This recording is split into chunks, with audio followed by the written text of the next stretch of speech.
Hello everyone, welcome back. This is Crucible Tarot. We're going to be reading for all the signs today. We'll start off with, of course, you know who, Taurus, Sun, Moon and Rising for the month of July 2026. So we are looking into the general information as to what's going to take place. And of course, we know we have a few things that will be coming up. I do believe that there's a strawberry moon that's taken place. So for that reason, we're going to be celebrating with the Moonology Oracle deck. And additionally, I've just decided to take it back a little bit old school and go back to the trusty dusties of the traditional Rider-Waite. So as we read into this, if you like what you see here, please be sure to give a like, share, subscribe, ding the ding the notification bell so you don't miss any updates from future postings. And feel free to support the channel in any way, shape, or form you see fit. So that said, it's been really, really hot, warm, balmy in the UK.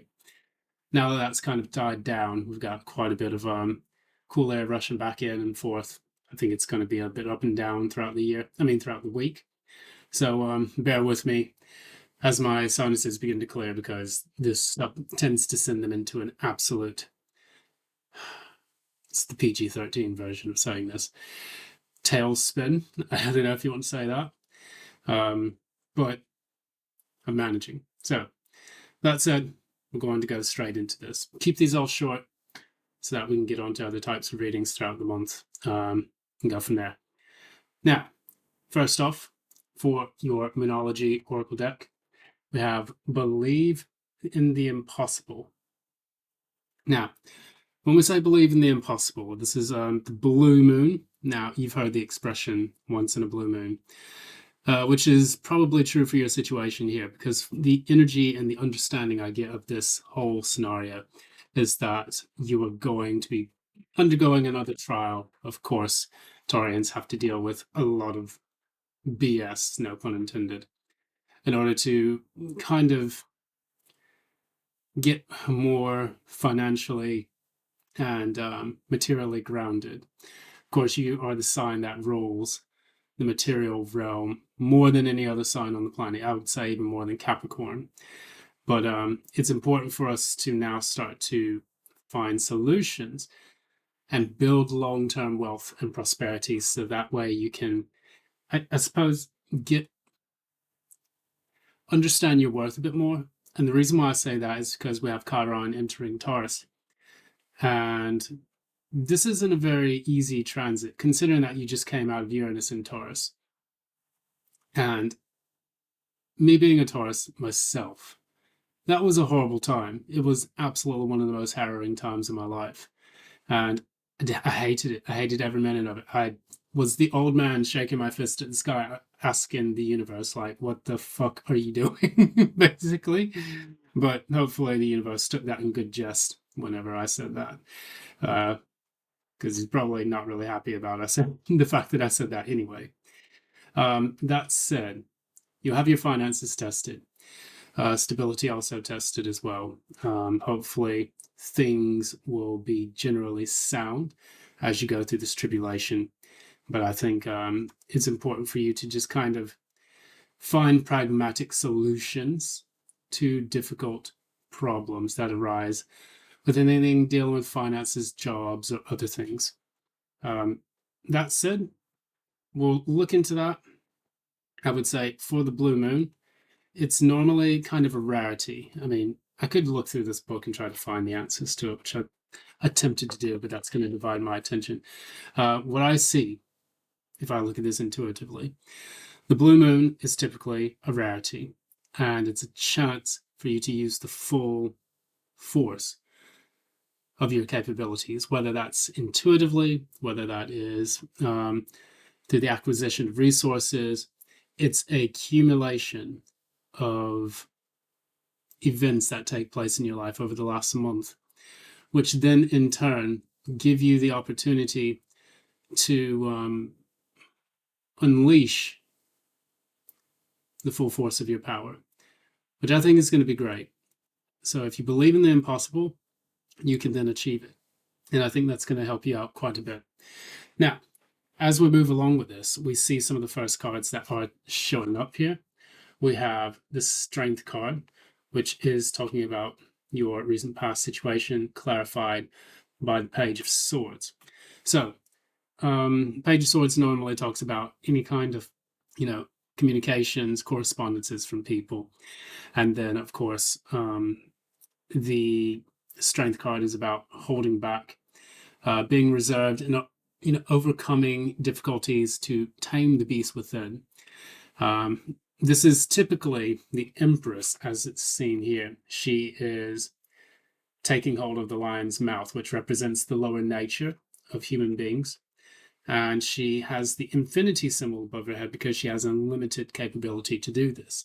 Now, when I see this, I'm getting the impression of someone who has received a correspondence, or someone who has, done some research or communicated with someone, and they realize, okay, maybe it's time for me to hold back so that way I can get a better understanding of what has been said to me or what has been spoken, whatever has taken place either. Usually these are also, with the Page of Swords, very painful truths which don't necessarily have to resonate with the individual.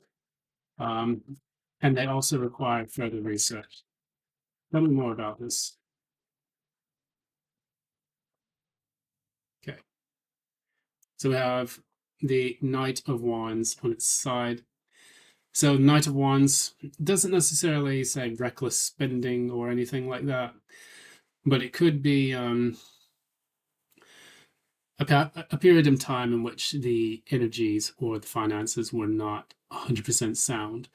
So it's important now for you to get this into at least the upright, so you can move forward, make bold and daring progress on this.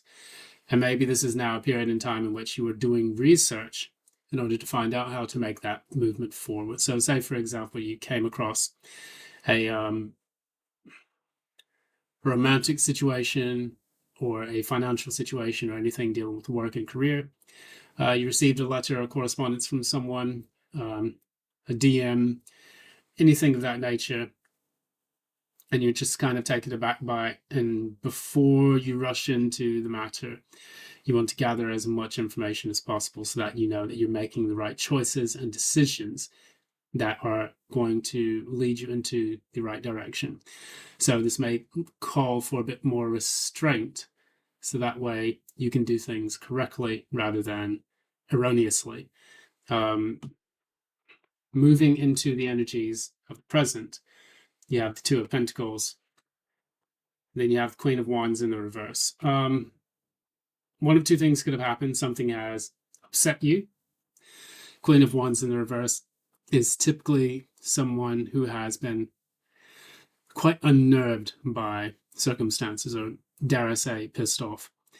And with this taking place, you are now trying to adapt and adjust and become a bit more, receptive to the changes that are taking place around you.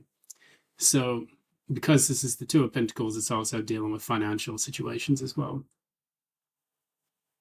Oftentimes people will say that this is a card of juggling. I tend not to look at the Two of Pentacles as a card of juggling, because for a very specific reason. When you look behind you in this card, you notice that there are two ships in the distance, and there are very, very high waves.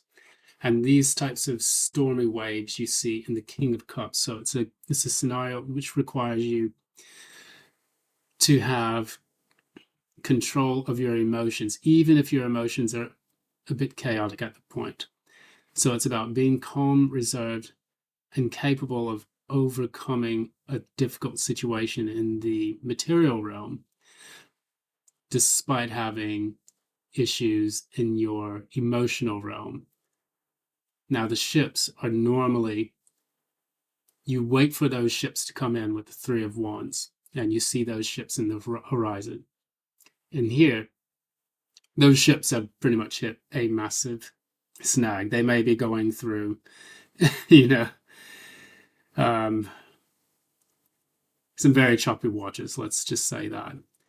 And And as they're coming in, you may have to adapt and adjust to life as it is before you can see those ships and receive whatever's on them. So it's important for you now, as you wait for things to smooth over, to just kind of adapt, communicate, be wary of the pitfalls of taking inactivity or moving too quickly. So here we also have another set of cards in the near future. We have the Six of Swords. Six of Swords is actually pretty good. The reason why it's really good is because you're moving from difficult waters into smoother and less choppy waters.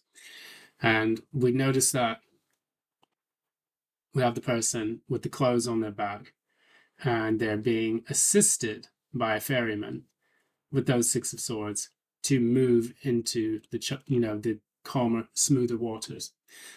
And the thing that's supporting this is the Queen of Swords in the reverse.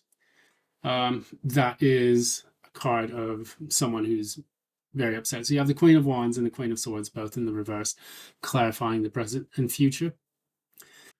Clarify the Queen of Swords in the reverse. Okay. So we have the Ace of Swords. Ace of Swords talks a lot about getting a breakthrough. And it also tells us about being able to finally receive something. It's because you do have this hand of God with the yards surrounding this coming in and delivering this clarity to you. So it's a breakthrough in your actions that you've taken, or it's also a breakthrough in communication, or at least a breakthrough in understanding. With the Fool in the reverse, that was also trying to poke its head out there. I'm not sure if I should take it 100%, but what the Fool reverse tells me is that you want to be as cautious as possible. So this is kind of supporting from the very past to the near future that you will be taking a more cautious approach to your finances. And perhaps that's one of the things that you'll need to do in order to weather any kind of storms that you experience. So with the outcome of this, it's a little bit. All right. The card just wanted to flip itself. I don't know why. I promise you, I'm not trying to manipulate the outcome. But you have the Three of Swords in the reverse, and this is clarified by the Queen of Pentacles and the King of Wands. So whatever financial situation that does arise or crop up, you'll be able to weather it. I think you'll be able to get over the issue sooner than later. When you have the Three of Swords, yes, it can be heartbreak and it can be difficulty, but it can also be healing.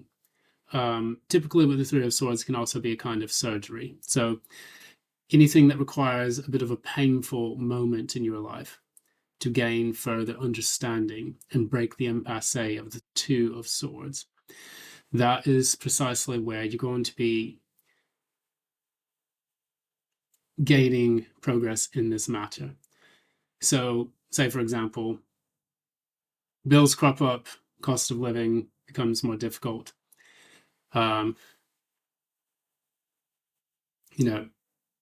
Issues at work crop up. There will be assistance, there will be things that help you out that allow you to get past that. And with the Queen of Pentacles, you'll be nurturing your finances anyway, because that's the kind of stay home, chill out, kind of relax while the soul storm blows over kind of energy that I pick up from all of this. And I find that with the Queen of Pentacles, she's very financially sound and savvy.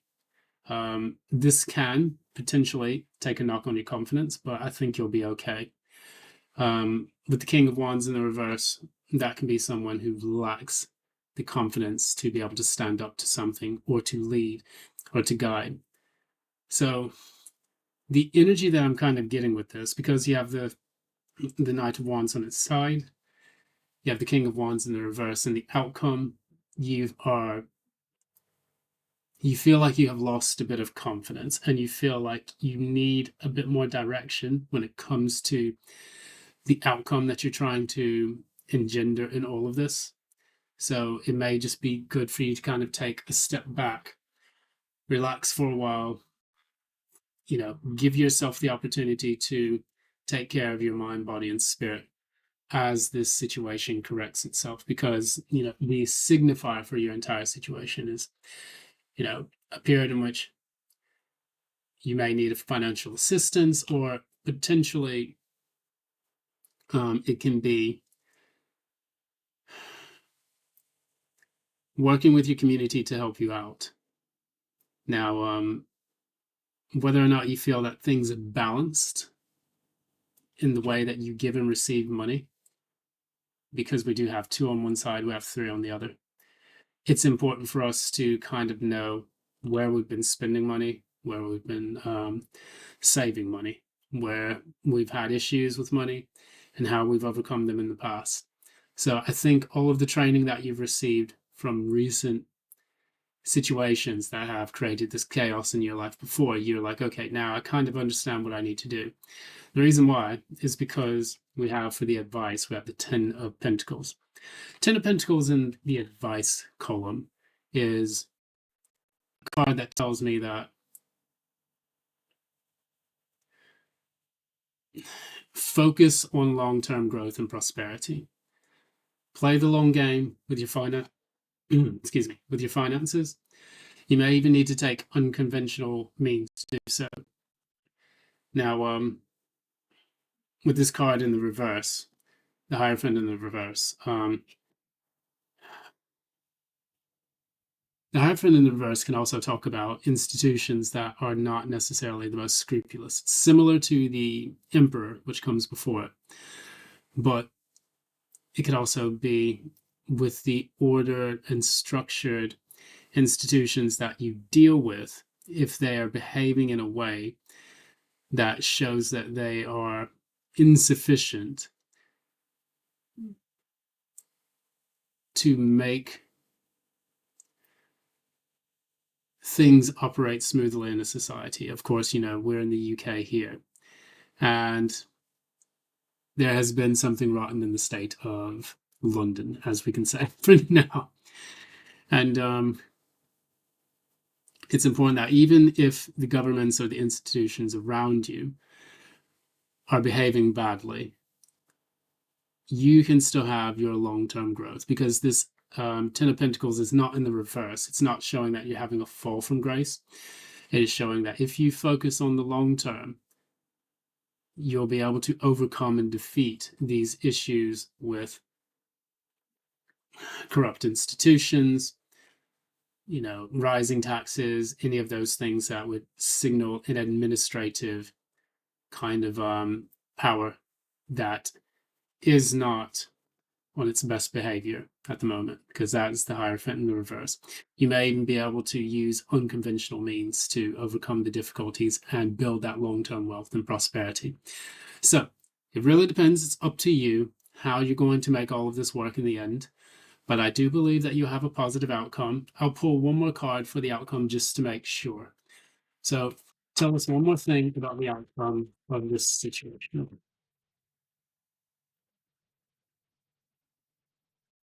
Okay, good. All right. So there will be a lot of options available to you so that you can overcome the difficulties and the situations. This may actually lead to new opportunities that you didn't consider before, which could leave you confused a little bit early on. But I think there will be many things that you can tap into: financial resources, friends, options that you hadn't heard of before. Maybe new things will crop up and surprise you that will allow you to get through the financial difficulty. And additionally, you have a support system with you always.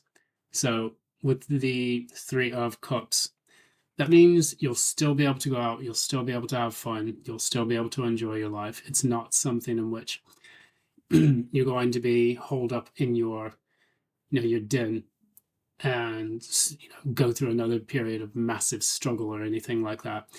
This will be a bit of a smoother challenge, I think, with this Chiron and Taurus. It's going to show you how to understand your self-worth and how to heal from things quickly and how to reflect on it. It's not going to be like a Saturn. It's not going to be like a Pluto. It's going to be like a little pinprick, stings for a bit, but after a while you'll be able to heal. So that's the message I'm getting from this. I hope you enjoyed this. If this makes sense, if it resonates with you, please be sure to give a like, share, subscribe, ding the notification bell so that you don't miss any updates from future postings. I'm going to leave it here. Thank you so much. And until next time, VIAM, GEVURAH, AMBULO.